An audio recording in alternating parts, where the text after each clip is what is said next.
Soy José Granell, jefe asociado del Servicio de Otorrinolaringología del Hospital Universitario Rey Juan Carlos.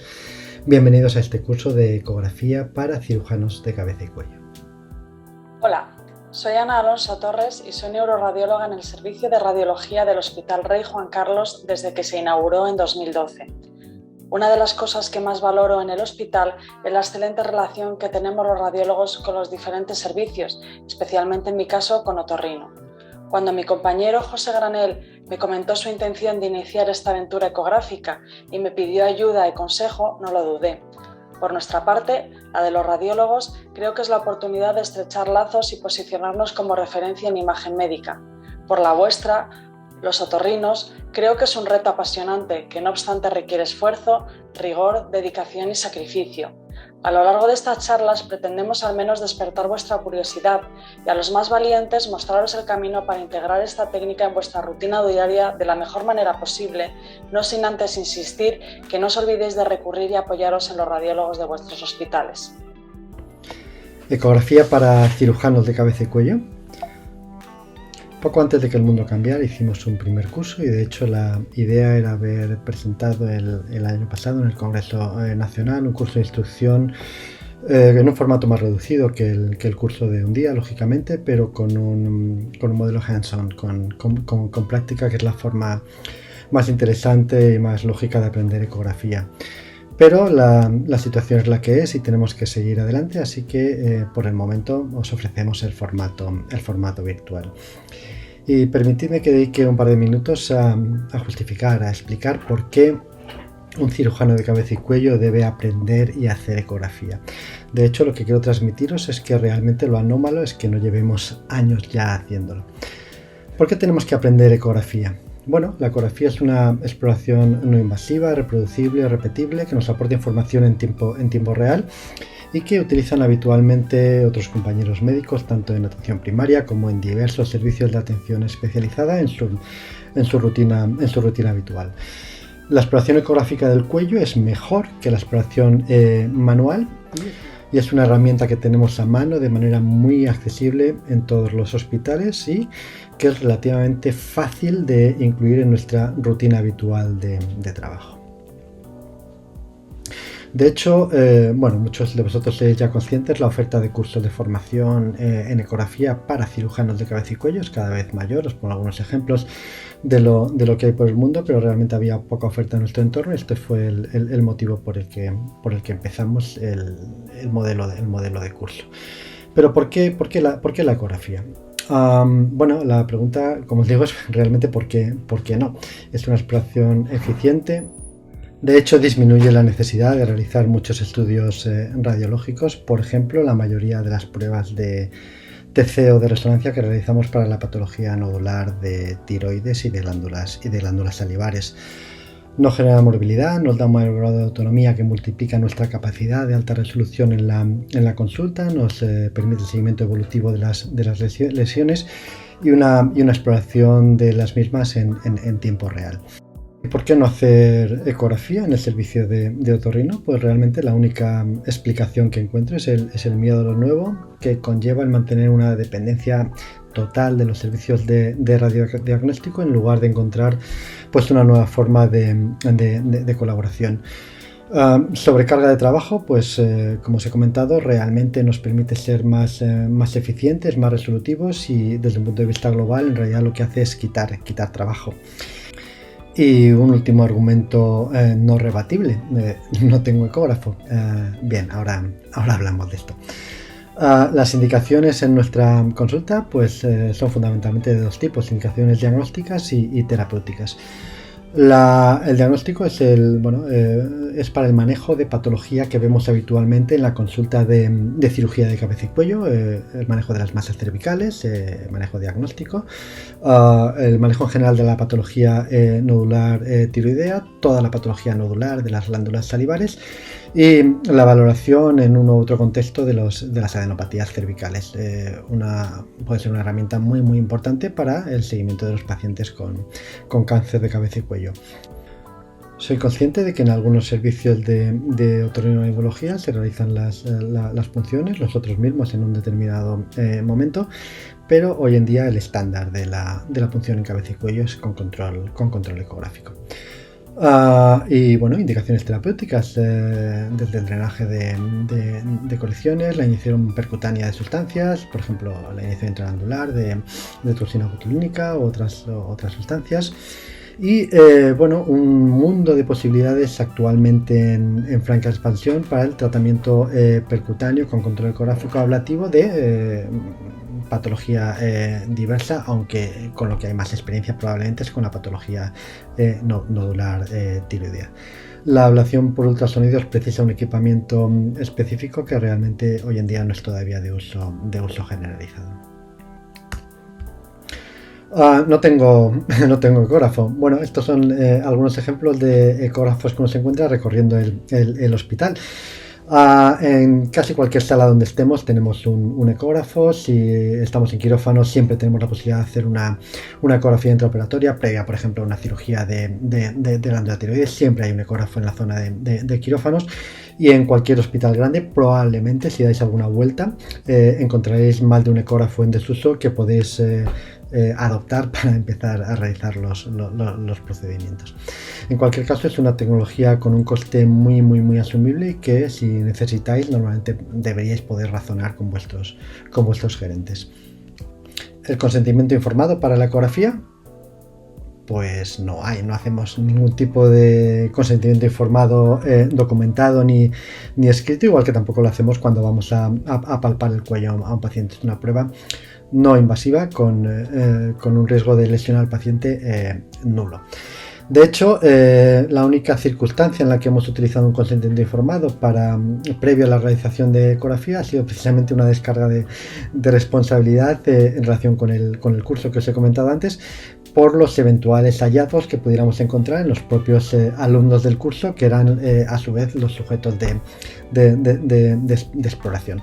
Sabéis que realmente la única consecuencia negativa de la ecografía hoy en día, si podemos llamarla así, es el sobrediagnóstico, que es un tema también sobre el que habría mucho que discutir, pero es cierto, si hacemos ecografía de forma más o menos sistemática o rutinaria, vamos a encontrar cosas, vamos a encontrar fundamentalmente nódulos tiroideos, pero vamos a encontrar patología, y tendremos que saber cómo enfocar el manejo de esa patología, que a priori sería un hallazgo incidental. ¿Qué debemos saber para hacer ecografía como cirujanos? Pues es lo que vamos a introducir en el curso, o sea que os invito a quedaros y visualizar por completo esta presentación. ¿Y cómo introducir la ecografía en cirugía de cabeza y cuello, en la consulta de cabeza y cuello? Bien, la ecografía es una técnica, una tecnología que está diseñada para ser utilizada por médicos. De hecho, en Estados Unidos, por ejemplo, no solo un médico puede comprar un ecógrafo. Es decir, no puede venderse un ecógrafo sin una orden médica.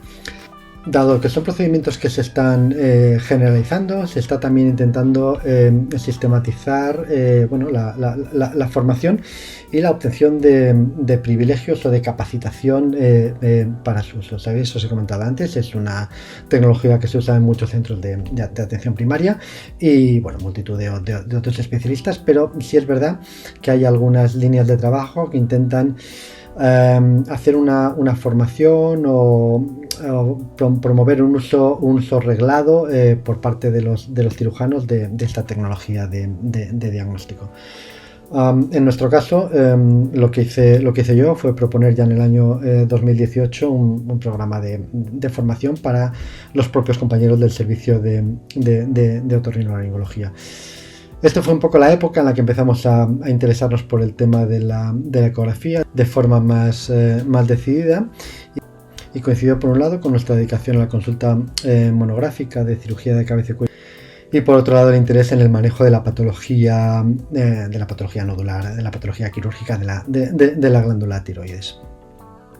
En este sentido sí que os recomiendo a todos los que realmente tengáis interés en este campo a que hagáis una estancia, una visita a un centro que utiliza habitualmente esta exploración por parte de los cirujanos.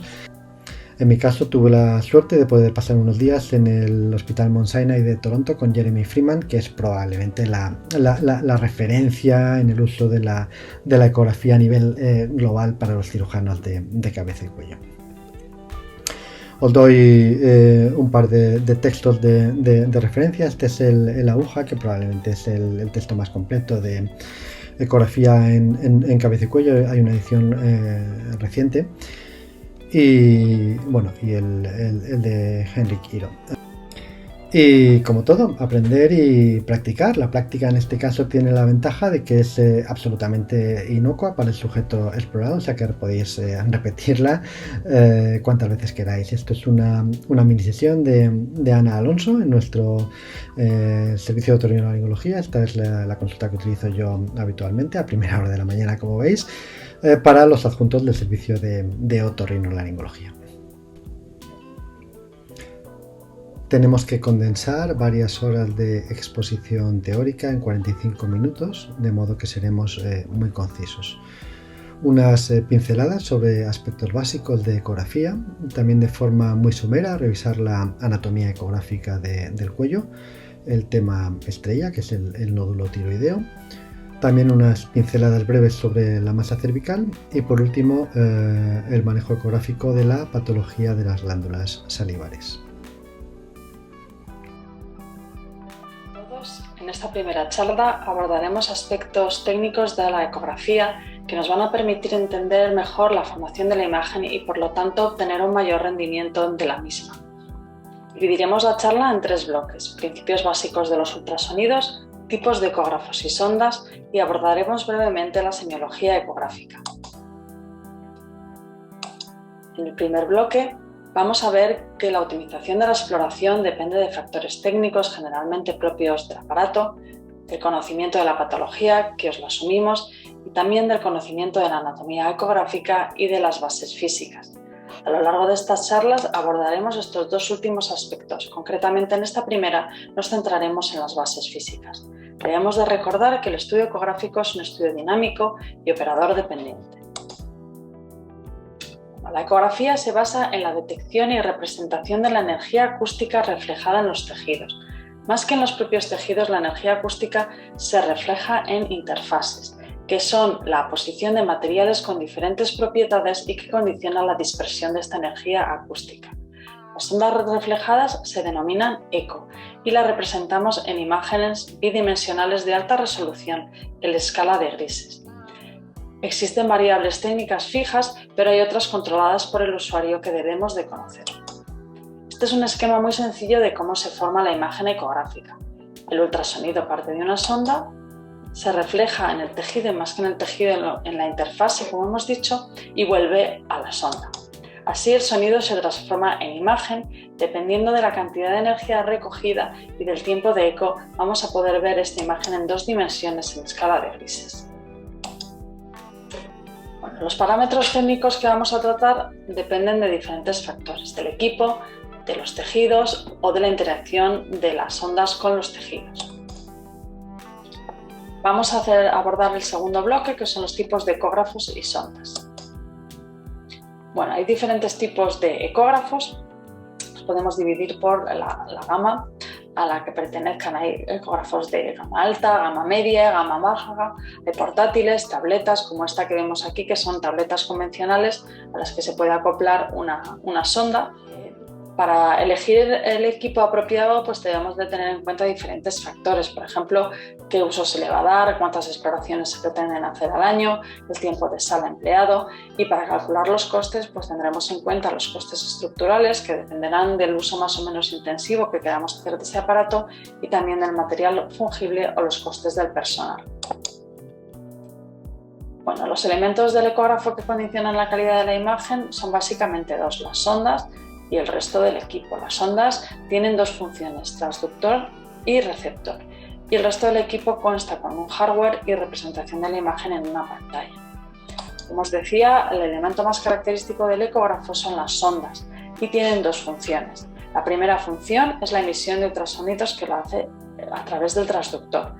La sonda lo que hace es transformar la energía eléctrica en energía acústica gracias al efecto piezoeléctrico, que es una propiedad que tienen algunos materiales de liberar energía al deformarse. Está determinado el ultrasonido que se emite, como decíamos, por el PRF, y vamos a recordar la relación inversa que hay entre frecuencia y profundidad y la relación directa que hay entre frecuencia y resolución. A mayor frecuencia, mayor resolución, pero a menor profundidad. La sonda es también un receptor, va a recibir los ultrasonidos y va a hacer la operación contraria. Va a transformar la energía acústica en energía eléctrica gracias también al efecto piezoeléctrico. ¿Qué tipos de sondas tenemos? Pues las podemos clasificar en base a su morfología. Vamos a tener sondas lineales, que son las más específicas para estudiar partes pequeñas y las que vamos a emplear en el cuello. Hay sondas convexas, sectoriales, intragravitarias. Y luego también las podemos clasificar en función de su frecuencia. Acordaros de seleccionar la frecuencia más alta que permita penetrar a la profundidad de interés. En el cuello aproximadamente entre 7,5 y 10 MHz. Hay sondas que son multifrecuencia y que permiten una pequeña oscilación de frecuencias en una gama determinada. Bueno, y por último vamos a abordar brevemente la semiología ecográfica. ¿Qué vocabulario debemos emplear al describir una imagen ecográfica? Pues las palabras ecogénico, ecoico son términos relativos. Hiperecogénico, hiperecoico nos dice que la recepción de ecos es mayor que a los tejidos adyacentes. Entonces la imagen, el tejido, la lesión es hiperecogénica. Pero también puede ser isoecogénica si la cantidad de ecos es similar, o hipoecoica, hipoecogénica si es menor la cantidad de ecos recibida. Si hay ausencia de ecos, hablaremos de anecoico o anecogénico. Y también podemos describir las imágenes como homogéneas o heterogéneas. ¿Cómo vemos los tejidos? Bueno, brevemente podemos decir que la grasa generalmente es hiperecogénica, aunque tened cuidado porque es muy variable. Podemos verlo a veces bastante hipoecoica. En este caso es un ejemplo de un lipoma. El músculo se ve diferente según la incidencia en la que lo abordemos. Si lo vemos en longitudinal, lo veremos con un aspecto veteado. Si lo vemos en transversal, el aspecto será más moteado o estrellado. El parénquima glandular lo vamos a ver de diferentes maneras según la glándula que estemos estudiando. El tiroides va a ser homogéneo, hiperecoico, con una fina cápsula un poquito más ecogénica. Las glándulas submaxilares suelen ser más hipoecoicas y generalmente homogéneas.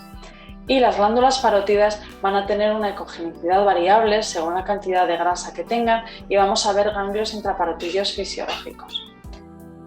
Los ganglios en general son estructuras ovaladas con un diámetro menor de en torno a 1,1 o 1,5 centímetros. Vamos a poder distinguir un hilio graso, por lo tanto con una línea ecogénica en su interior, en la que si ponemos el Doppler vamos a poder distinguir este patrón de vascularización iliar con flujo arterial y venoso. Bueno, los efectos posteriores son muy importantes porque nos van a hablar de la naturaleza sólida o quística que puedan tener las lesiones. Hay dos efectos principales: la sombra acústica, que es la escasez de propagación posterior del sonido, y cuando hay refuerzo es que aumenta la propagación posterior a la lesión, y es lo que ocurre en los quistes. Por lo tanto, para recordar, el rendimiento de la ecografía depende del conocimiento de la técnica y optimización de los parámetros. Es importante conocer el funcionamiento del ecógrafo. Debemos también de conocer la anatomía por ecografía y, por supuesto, la patología. Acordaros del equilibrio y este compromiso entre resolución y penetración para elegir la frecuencia adecuada. Además, el Doppler es una ayuda para valorar la composición de los tejidos y el patrón vascular. También debemos de conocer las manifestaciones de los artefactos para ayudarnos a evitar falsos diagnósticos. Y por último, y muy importante, debemos conocer el alcance de nuestra técnica y saber cuándo recurrir a otras técnicas o a otros especialistas para completar la imagen y llegar al diagnóstico adecuado. El prerequisito más importante para el manejo de la ecografía cervical es el conocimiento de la anatomía del cuello. ¿Qué es lo que hacemos con el ecógrafo? Pues simplemente explorar el cuello. Tenemos una herramienta fantástica para explorar la glándula tiroides. Las paratiroides no son visibles en condiciones normales. Veremos la tráquea, el esófago, detrás del lóbulo tiroideo izquierdo, las cadenas ganglionares, el paquete vasculonervioso, siempre podremos identificar y ver el nervio vago, las glándulas salivares y, en fin, el resto de los tejidos cervicales. Al paciente lo pondremos en decúbito supino. En realidad yo lo que hago es usar la misma posición que utilizo para explorar los oídos con el microscopio. Usaremos una sonda lineal de alta frecuencia. En el cuello no hay nada en condiciones normales a profundidad mayor de 4,5 centímetros, o sea que tenemos la ventaja de poder usar la alta definición de las sondas de alta frecuencia. Y normalmente haremos exploraciones en dos planos, un plano horizontal y un plano vertical. El plano vertical podrá ser coronal o sagital, depende de la zona que estemos explorando del cuello. Voy a enseñaros simplemente las imágenes ecográficas básicas y su correlación con la anatomía del cuello. Voy a utilizar dos trabajos. Este es un artículo que os invito a revisar que correlaciona la imagen ecográfica con la anatomía del cuello. Y luego las recomendaciones de Ryan Rees, que es una de nuestras referencias en Europa en ecografía de cabeza y cuello en Gales. Lo que propone es una exploración sistemática en 7 pasadas, en 7 barridos, y simplemente vamos a utilizarlos para que veáis la anatomía. La primera, la zona submental, nos da una imagen muy característica en la que identificaremos siempre muy bien los vientres anteriores de los dos digástricos, tanto más juntos como más próximos, más anteriores estemos, más próximos al mentón, el miloioideo, que veremos siempre muy bien, por profundo a él los músculos geni-ioideos, y más profundo ya la musculatura intrínseca de la lengua con el genio-gloso. Esta es una anatomía que ahora conocemos muy bien en relación con los neuroestimuladores del hipogloso. La zona submandibular también nos da una imagen muy característica. Con la sonda en esta posición identificaremos la glándula submaxilar acabalgada sobre el borde posterior del músculo miloioideo. En la región parotidia también tendremos una imagen muy característica. La rama mandibular nos dará una sombra acústica intensa. Los ultrasonidos no pasan más allá del hueso superficial. Ahí identificaremos el músculo masetero y posterior y un poquito acabalgado sobre la rama de la mandíbula y el masetero la glándula par.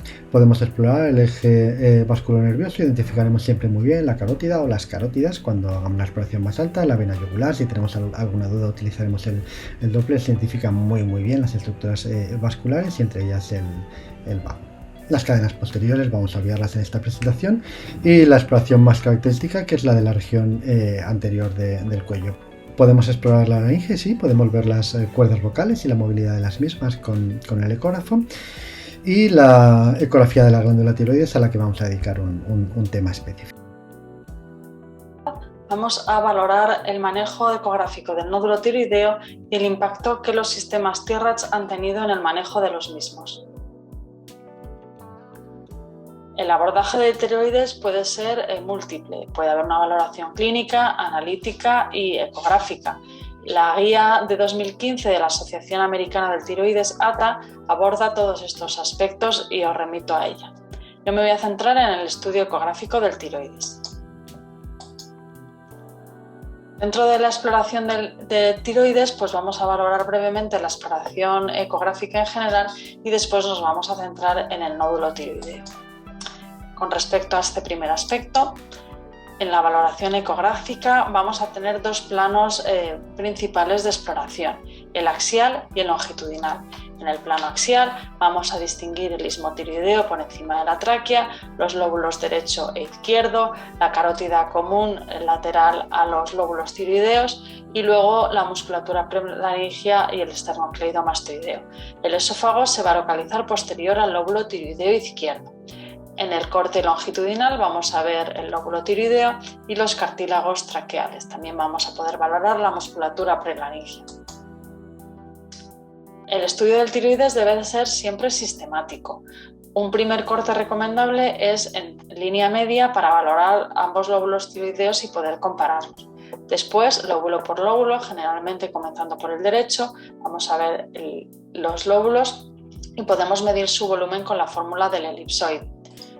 Este es un ejemplo de cómo se puede hacer una valoración ecográfica en directo de un tiroides. Vamos a hacer un barrido de ambos lóbulos y tenemos como referencia las carótidas comunes y, como veis aquí, este es el esófago, que no debemos de confundir nunca con un nódulo tiroideo. Parece una cosa muy evidente, pero os vais a confundir seguramente las primeras veces que podáis hacer un estudio ecográfico.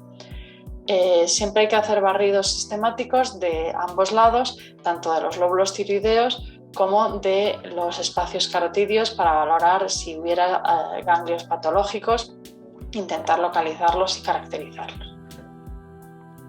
También podemos hacer un estudio dirigido de las cadenas espinales accesorias y luego podemos hacer barridos de ambos lóbulos en conjunto para poder compararlos y ver cómo es la cogenicidad de uno u otro, o poder detectar lesiones focales, que en este caso, como veis, pues no hay lesiones focales. Bueno, ¿cuáles son las indicaciones de la ecografía tiroidea? Son dos fundamentales: el estudio del nódulo tiroideo y la valoración de la enfermedad tiroidea difusa. En este caso nos vamos a centrar en el nódulo tiroideo. Dentro de lo que es el nódulo tiroideo vamos a tratar varios aspectos: la importancia de la patología nodular, cómo son los sistemas de estratificación de riesgo TIRADS, el análisis de los mismos y su impacto. Bueno, la presencia de nódulos tiroideos es muy frecuente. Por palpación se pueden detectar hasta en el 8% de las personas.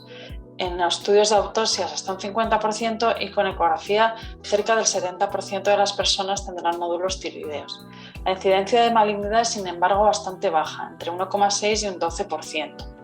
Las series históricas hechas en Corea del Sur y en Estados Unidos han notificado un muy significativo aumento de la incidencia, como vemos en esta línea naranja, en lo que es el diagnóstico del nódulo tiroideo, mientras que la línea de mortalidad por cáncer de tiroides permanece estable, habiendo un amplio decalaje entre ambas curvas.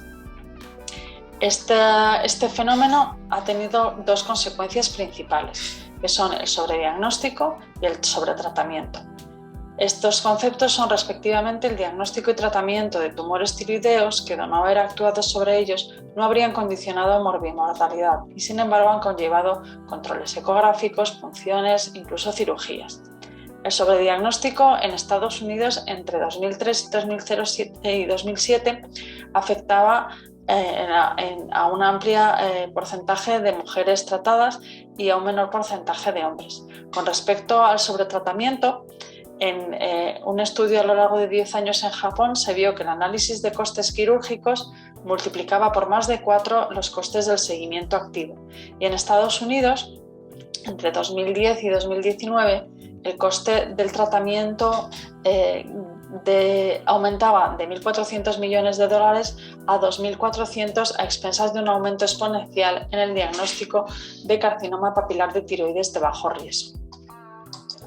Entonces, dado esta confusión y ya que pues, muchos profesionales, cada uno lo hacía un poco a su manera y había muchas diferencias en el manejo, pues se empezaron a plantear sistemas de estratificación de riesgo. Se propusieron en un principio varios, y sigue habiendo varias propuestas. Una de ellas del Colegio Americano de Radiología, hay otro europeo, y también hay coreano, y la propia ATA ha propuesto su sistema de estratificación. Bueno, la palabra TIRADS se refiere a Thyroid Imaging Reporting Data Systems y está construido en base al sistema BIRADS de la mama de la ACR de 2007, que es un sistema que es plenamente implantado en la actualidad y que ha tenido un gran impacto y ha cambiado radicalmente el manejo del nódulo mamario. En el sistema BIRADS, el objetivo principal es detectar el cáncer de mama, mientras que en el TIRADS hay varios objetivos. Se trata de detectar neoplasias que pongan en riesgo la vida del paciente, además de disminuir el número de biopsias y disminuir, si es posible, las ecografías de seguimiento. Os presento la tabla principal del white paper. Aquí está todo. Aquí os explican los aspectos principales del TIRADS y cómo se aplica. Son diferentes epígrafes, cada uno con varias posibilidades. Unas puntúan, otras no, y de diferente manera. Todas estas casillas debemos elegir a una sola posibilidad y ir sumando las puntuaciones que obtengamos. En este último casilla podemos elegir cualquiera de las posibilidades y todas ellas van a sumar, que son los focos ecogénicos. Cuando tengamos el sumatorio completo, vamos a tener una puntuación y de esta puntuación deriva un TIRADS y además, como vemos aquí, en función del tamaño vamos a tener una propuesta de manejo, punción o seguimiento generalmente. Entonces vamos a ir desglosando las diferentes epígrafes para entenderlo mejor. La primera epígrafe era composición. Tenemos varias posibilidades: quístico, espongiforme, mixto y sólido. Destaca el espongiforme, que es bastante específico y que puntúa 0 puntos. Un nódulo espongiforme es por definición benigno, si bien sí que tiene que adscribirse a la definición de nódulo espongiforme. Son microquísteos que ocupan al menos el 50% del nódulo, como vemos en esta imagen de aquí. Este nódulo de aquí os lo pongo porque veis que tiene un amplio refuerzo posterior. Nos puede caber la duda de si es una lesión quística con contenido después de todo. Aquí nos va a ayudar el Doppler, como vamos a ver después, aunque la herramienta del Doppler no entra en la clasificación TIRADS. La siguiente epígrafe es ecogenicidad. Como veíamos al principio, es un término relativo. La ecogenicidad con respecto al parénquima puede ser hiper, iso o hipoecoica. Este es un nódulo isoecoico, este es un nódulo hipoecoico y esto es un nódulo marcadamente hipoecoico, que es uno de los epígrafes que puntúan. ¿Cómo decimos que un nódulo y cuándo decimos que un nódulo es marcadamente hipoecoico? Cuando es al menos tan hipoecoico como la musculatura cervical. Luego también tenemos la posibilidad de que el nódulo sea anecoico y que nos deriva a un nódulo de características quísticas, que por lo tanto no va a puntuar. Más alto que ancho. Este epígrafe es bastante específico de sospecha porque traduce rigidez, ¿vale? Son nódulos que se comprimen mal y que van a seguir siendo más altos que anchos a pesar de que ejerzamos la presión del transductor. Los bordes. Una cosa importante es que los bordes mal definidos no puntúan porque el nódulo puede ser tan similar al parénquima circundante que se confunda con él. Sí que van a ser criterios de sospecha los contornos lobulados frente a nódulos bordes lisos que son poco sospechosos. Los focos ecogénicos. Acordaros que este es el único epígrafe en que podemos elegir una o varias opciones. Estos focos ecogénicos pueden ser simplemente interfaces de microquistes y que no van a puntuar. También podemos encontrarnos focos ecogénicos con amplio artefacto en cola de cometa, que va a ser coloide, tampoco va a puntuar. Y sí que van a puntuar las calcificaciones lineales periféricas en cáscara de huevo con un punto, las macrocalcificaciones, veis la importante atenuación posterior en este caso, o las que más puntúan con 3 puntos son los pequeños puntitos con apenas sombra acústica posterior, que son las microcalcificaciones. ¿Y cuáles son los intervalos de seguimientos propuestos por la ACR? Si es que el nódulo no tiene un tamaño apto para punción, o que la punción ha sido no concluyente, o simplemente que la punción no ha sido maligna, pues podemos hacer un seguimiento anual hasta los 5 años. Si es TIRADS 4, se recomienda ecografías al año, a los 2 años, a los 3 años y a los 5. Si es TIRADS 3, al año, a los 3 años y a los 5. Son simplemente valoraciones, porque realmente esto no se sigue a rajatabla ni mucho menos. Donde no hay consensos en los TIRADS 1 y 2, donde realmente no se acaba de recomendar que no se sigan y tampoco hay consenso con los nódulos ya biopsiados. Por lo tanto, recordaremos que el nódulo tiroideo es muy frecuente y esencialmente benigno. Los sistemas de estratificación de riesgo usan un léxico común que mejora la comunicación entre profesionales implicados. Los sistemas de estratificación de riesgo ayudan a simplificar el manejo y mejorar el uso de recursos.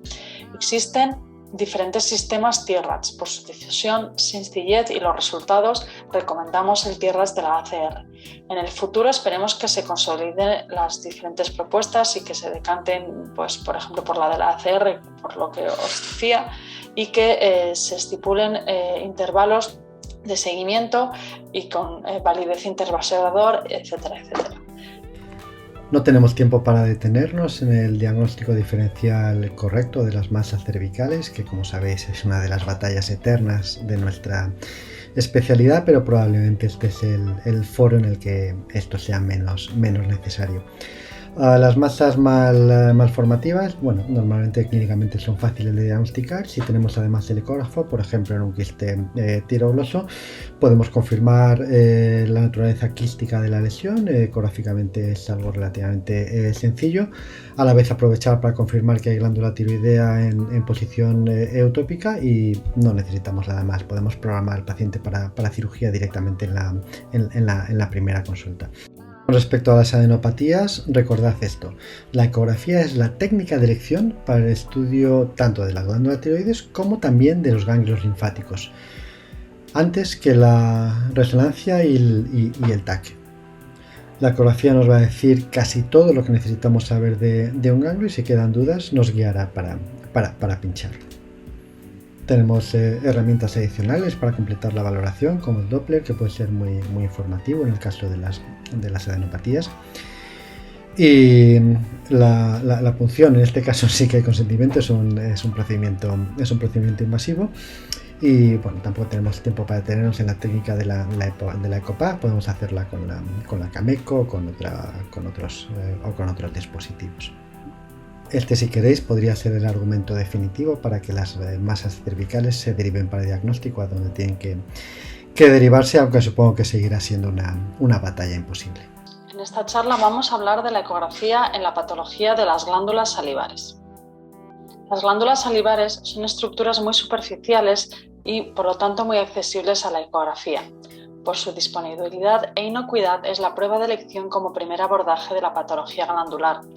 Destaca la valoración de glándulas parótidas y submaxilares y en menor medida de las glándulas sublinguales. La ecografía además es la guía para la realización de punciones y otros procesos terapéuticos. Vamos a abordar estos 4 epígrafes a lo largo de la charla. Con respecto al primer epígrafe, podemos decir que para el estudio ecográfico de las glándulas salivares vamos a emplear sondas lineales de alta resolución. Las glándulas salivares son glándulas pares y la exploración se realiza en decúbito con la barbilla estirada y leve rotación. Son más ecogénicas que el músculo, muestran finos ecos lineales por la presencia de pequeñas interfases y además se pueden observar pequeñas estructuras vasculares. Las vamos a utilizar realizando barridos ortogonales. Este es un ejemplo de una ecografía de una glándula parótida visualizada en axial.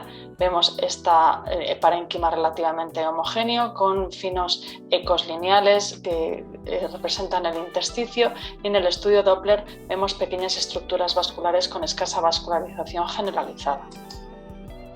Si lo comparamos con técnicas seccionales como esta resonancia magnética en T2, donde aquí tenemos la glándula parótida con su lóbulo superficial y profundo, la correspondencia sería la siguiente. Aquí vendría a ser la parte anterior, la parte posterior, superficial y profundo. Bueno, con respecto a las glándulas submaxilares, las vamos a ver en ecografía también en planos ortogonales. Este, por ejemplo, es un corte anatómico de una glándula submaxilar izquierda y podemos distinguir las diferentes estructuras anatómicas: la base de la lengua, la amígdala, el músculo milioideo y el músculo hiogloso. Si utilizamos Doppler también veremos que la vascularización general es escasa. Si hacemos una correlación con técnicas seccionales, de nuevo podemos ver una buena correlación entre las dos técnicas y vemos cómo la parte anterior se localiza en esta región y la parte más profunda en relación con la musculatura del suelo de la boca en esta localización. Vamos a hablar ahora de la patología inflamatoria. Podemos distinguir diferentes tipos clínicos de sialodenitis con presentaciones clínicas diferentes. Os voy a poner algunos ejemplos. Por ejemplo, este es el caso de una sialoadenitis vírica en una niña de 11 años que venía con un bultoma cervical izquierdo. La queja era izquierda, pero al final la parotiditis era bilateral de predominio izquierdo. Vemos una glándula muy heterogénea con áreas hipoecoicas que tienden a confluir, y en el estudio Doppler vemos una vascularización muy aumentada, si os acordáis de las imágenes que os puse previamente. Con respecto a la enfermedad litiásica, os voy a poner otro ejemplo. Esta es una mujer de 92 años que acudía por bultoma submaxilar izquierdo. Si empezamos la exploración sistemática, vamos a ver una glándula submaxilar derecha relativamente homogénea y sin alteraciones significativas, mientras que la izquierda tiene ya contornos más lobulados, menor ecogenicidad y más heterogénea. En el estudio Doppler no se aprecia aumento significativo de la vascularización. Si continuamos en este abordaje submental, vamos a poder comprobar que el conducto submaxilar principal está dilatado y podemos distinguir una imagen ecogénica intraluminal con sombra acústica que se corresponde con una litiasis canalicular. Dentro de la glándula también hay dilatación de canalículos y alguna imagen litiásica representada como una imagen ecogénica con sombra acústica. Este es un estudio dinámico de cómo se ve esta patología, ¿no? Vemos viendo la dilatación de los conductos y en algunos puntos podemos distinguir las litiasis que ocupan los canalículos. Como vemos aquí que va apareciendo y aparece esa imagen muy ecogénica, refringente, con esa sombra acústica posterior característica. Aquí veamos otra imagen litiásica. Bueno, con respecto a la patología tumoral, el adenoma pleomorfo suelen ser lesiones nodulares de contorno normalmente liso, ovalado, lobulado, característicamente homogéneas e hipoecoicas, aunque a veces pueden ser heterogéneas y solidoquísticas. Es frecuente que tengan mucho refuerzo acústico posterior y no tienen ninguna otra característica en Doppler ni en otras modalidades. El tumor de Warthin suelen ser homogéneos e hipoecoicos bastante similares al adenoma pleomorfo, también con refuerzo acústico posterior, aunque a veces es más frecuente que tengan septos internos y se puedan ver áreas hiperecogénicas centrales, pues por sangrado o por cambios quísticos. Y bueno, siempre que veamos lesiones múltiples o bilaterales orientará más a un Warthin que a un adenoma pleomorfo, si bien insisto que las lesiones son completamente indistinguibles. De hecho, también hay cierto solapamiento con lesiones malignas, por lo tanto el diagnóstico definitivo siempre tiene que ir más allá de la detección mediante ecografía. Con respecto a las neoplasias malignas de las glándulas salivares, muestran un aspecto muy variado y este va a concordar más con los grados histológicos más que con el tipo de tumor en sí. Los más frecuentes suelen ser el adenoide quístico, como vemos en esta imagen, o el mucoepidermoide. Más que de benignidad o malignidad, en la ecografía lo que podemos detectar son signos de agresividad, que son bordes polilobulados, infiltrativos, extensión extracapsular, nódulos satélites, y se van a corresponder con altos grados tumorales. Por lo tanto, nos quedaremos con los siguientes puntos. La ecografía es una técnica sensible para detectar patología focal y difusa. Es una técnica muy accesible y debe ser siempre la primera técnica diagnóstica. El lóbulo profundo de la parótida y las glándulas submaxilares son un poco menos accesibles. Hay que recordar que es muy poco específica, hay mucho solapamiento entre diferentes lesiones malignas, tanto malignas como benignas.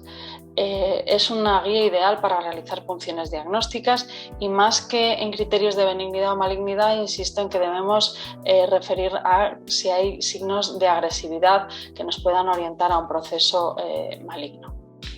Os resumo un poquito cómo veo yo las cosas. Bueno, pues yo creo que la ecografía que sea asumida por otras especialidades, pues tal vez no sea el enemigo a batir, sino parte de la solución. Una forma de que vayan disminuyendo las peticiones en el servicio de radiología. Es verdad que la ecografía es una herramienta potente, y puede ser un complemento a la exploración física. Si yo estoy en una consulta de otorrino y palpo un bulto en el cuello, pues es lógico que si yo puedo depurarlo sobre la marcha, de qué se trata ese bulto, pues que pueda completar esta exploración física, sobre todo cuando los equipos son cada vez más manejables y accesibles. Por lo tanto, creo que el beneficio puede ser mutuo en ámbitos que no tienen que ser completamente solapados. La ecografía en otorrino puede tener unas indicaciones más restrictivas que en radiología. El radiólogo sí que debería ser el referente como especialista en imagen y dentro de equipos multidisciplinares. Y para liderar este proceso sí que creo que es imprescindible establecer una buena relación con otros servicios y ofrecer apoyo en la implantación de esta nueva técnica.